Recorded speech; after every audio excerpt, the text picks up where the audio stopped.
And I guess a lot of my work started to kind of go in a curatorial direction, and I had done a few curatorial projects, and then this opportunity came up, and I pitched the proposal. And I think when you have an idea and you really like pursue it for a while, the parameters change over time, and the world changes, and you change. And in this case, I feel like I created I feel a little bit like I created a show for 2 years ago, you know, for like the me of 2 years ago. And I've given a lot of thought to how I would update this show now. And there are two areas where I really feel like I would want to invest more time and thought. The first is in this notion of urgency. Right now there's just like, obviously with regards to environmental issues, things need to happen quickly, and what is the role of the arts in making that happen? I don't have an answer for that. I do know that urgency is a very important, we need art that puts a fire under our butts, perhaps. That's one side of it. The other side of it is a little bit more complicated. It's a lot harder. I kind of alluded to it earlier, but the reality is that we're all very deeply complicit in the structures of power and in the systems that have led to the moment we're in. In fact, who I am, my identity, is deeply entangled in the bad shit that we urgently need to transform.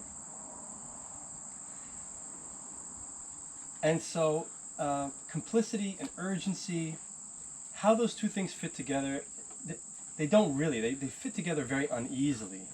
You know, there's kind of a push and pull that happens simultaneously, kind of tension that forms that I think is typically, I mean, I think many of us experience it as a kind of anxiety about the moment. And it's, and I would love for whatever next iteration of this show, I'd love for it to kind of heighten that sense of uncertainty and anxiety, and at the same time give space for kind of, I don't know, what's on the other side of anxiety? Maybe healing, you know, care. But I've been left with a lot of questions as a result of this show. One big question that Elena brought up, which I think is really worth just kind of saying out loud, is that despite my best efforts, and you know, the show is just not as racially and ethnically diverse as I would have liked. And there, you know, my assistant curator is indigenous, and I worked very hard to, and both of us worked very hard to find artists from a variety of backgrounds to participate. And I do think we found a considerable amount of diversity in a sense, but we did fail in kind of creating a show, or perhaps creating a list of artists that was as BIPOC as I wanted it to be, just to be as blunt about it as possible. That's another area of growth for me. I guess it's just a failing of who I know, who I was able to reach out to, who I was able to convince to participate. I think there are a variety of reasons for that, something for us to talk about, like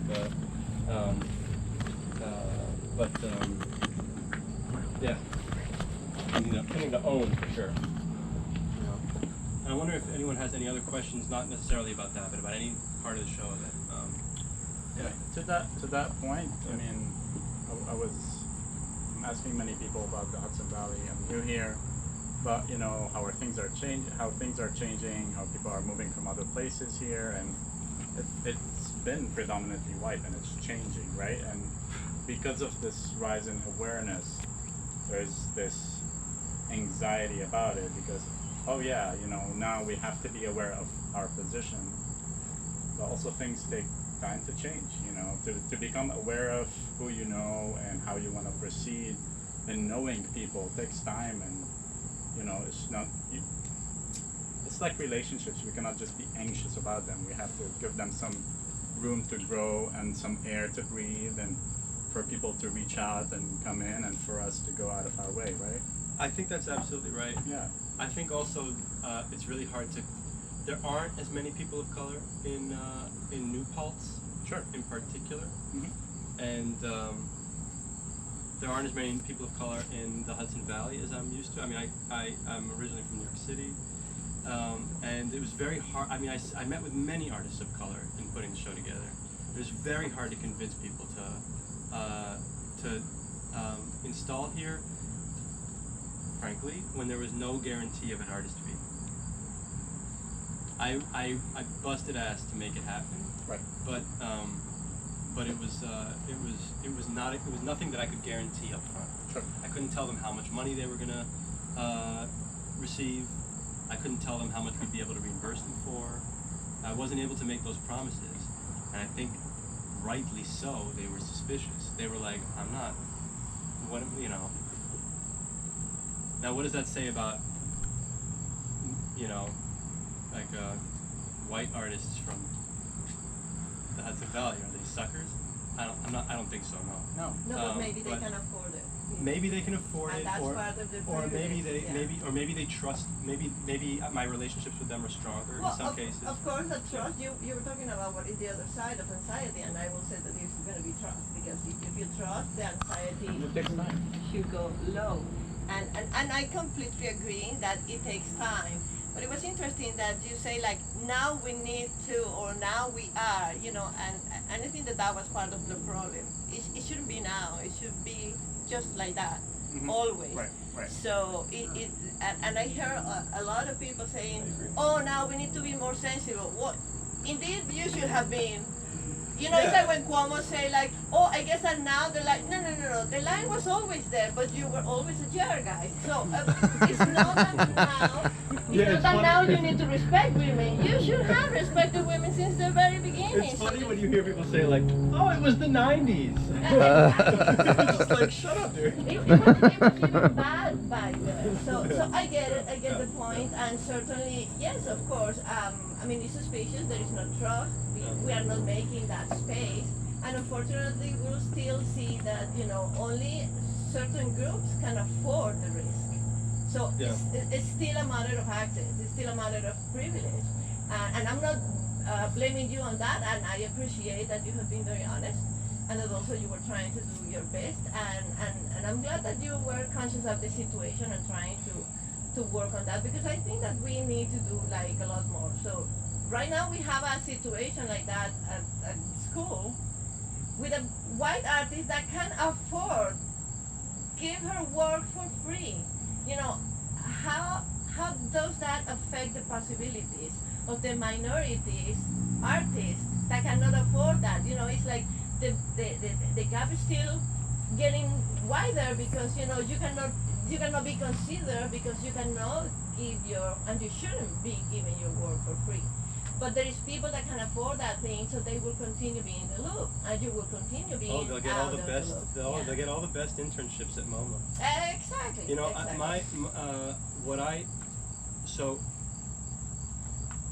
I agree. There's no excuses. And I think honestly for all of us, like, the time for making excuses has been over, and it's over, and there's no room for that. It's not for action more. Yeah, absolutely. Yeah. And that's why I'm saying what I'm saying immediately after, like, the kinds of questions I would hope to ask. Right. The reality is that there were some artists that I was really courting to be part of the show. Now, let me just say before I say that, I'm really thrilled with the way the show turned out. There are like just fantastic artists. The questions that they're asking are on point, and I wouldn't want to do away with any of them, honestly. But there were some people in the process of putting the show together that I really wanted. There is an important moment right now when we need to be highlighting BIPOC perspectives on especially these issues. maybe it's now, maybe it's forever, maybe we've needed it for a long time, but especially now we need these perspectives on these questions. And I really hope to have that, and I think I think I missed on that, and I hope that in the next iteration of this show or this line of inquiry, I hope that that's emphasized. And let me just say too that these questions, if you're interested in these questions of equity, if you're interested in these questions of like institutional responsibility, if you're interested in working with artists on a variety of issues, if you care about art, and curatorial practice is awesome. Like, and I'm saying again as somebody who's like kind of more or less new to it, I really got to be intimately involved in 20 different projects. I got to talk to artists and understand what their questions are and help them kind of make some, not with Matthew and Alex, they were fine. And also probably not with you, Michael. But in all cases, there were always moments where it was like, where I felt like I was part of the team, where I felt like I was helping them refine a set of ideas and think about ways that their projects, their installations would be best received in this space. And that was really fun for me. I really loved it. And so, and also the institutional side, you get to fight about money and representation. You know, yeah, no, I know, but it's really nice from my perspective. I find it really empowering and nice to be able to make wins for other artists. That's really a great. I really enjoy that role. Yeah. I want to say also as foreign born as well, like coming to a land and the medium of working with the land, you know, it's more than just trees and learning bird names and, you know, the property of the soil and everything. It's a question of belonging, right? And so if I'm immigrating to America to make it in the land of opportunity, is that opportunity at the expense of belonging? And also, is anyone holding space for me to explore that notion of belonging? I work with clay, and for me, you know, it comes, you know, refined from a factory, but for example, if we have access to clay from here, what does it mean for me to work with clay from New Paltz, for example, as foreign born? Also, another layer, as foreign born who has not worked with his clay in his own country. You know, so all of What this, country is that? like I haven't worked with clay in my country. I'm What working. country is it? Oh, Lebanon. Yeah, and so it's a question of belonging. You know, like, right? It's buying a land here. What does it mean for an immigrant or a foreign born or a person of color? Or it's massive, you know, and it goes deep, and it has to be a deeper conversation than, oh, I'm just making, you know, I'm just creating a safe space for you to talk. No, it's more, you know, to feel it, to belong to it. It takes time. To claim it, you know, so it goes both ways, right? There should be an invitation to claim, but also from my side, for example, a willingness to claim. Like, why should I care about the soil here is a question I ask myself often, right? I think there's a really interesting, very challenging, and a little dangerous conversation that we all need to be having. It should be dangerous. It's juicy. That we all need to be having right now. Right. About about indigeneity. Right. And I speak about that a lot with Erin Antonak, when does one become indigenous to a place? Over how many generations? Yeah. When does one belong?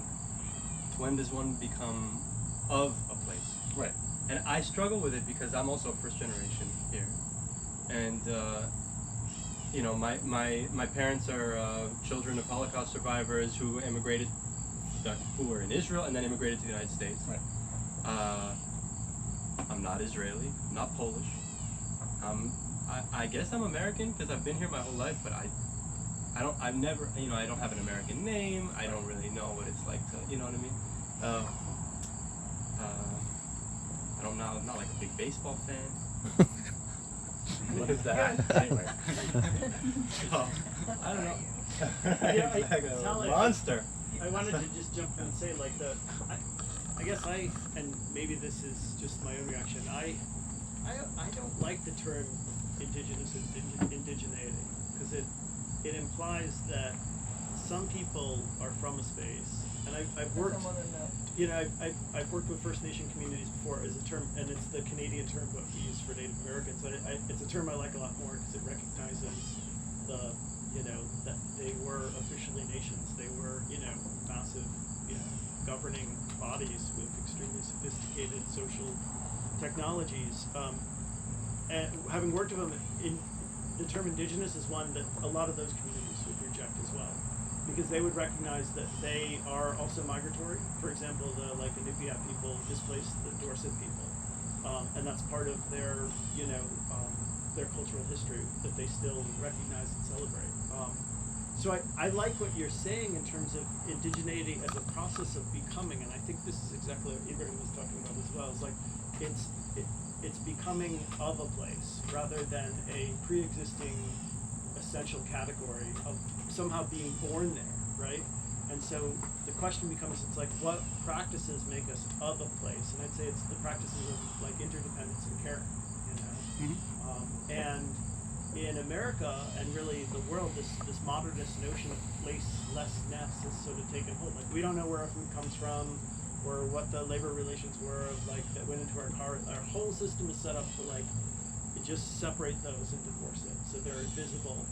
And I think it's really important and really difficult and sometimes really dangerous to say, how can I like put my feet on the ground and like be of this place in a way that's meaningful, you know, and become indigenous. Well, especially when you know, when you rely on Amazon for your like I don't know, computer parts. Yeah. You know, my teachers from the Amazon used to say that just because I wear a feather and I speak in strange accent and I wear this crazy clothes, that makes me indigenous.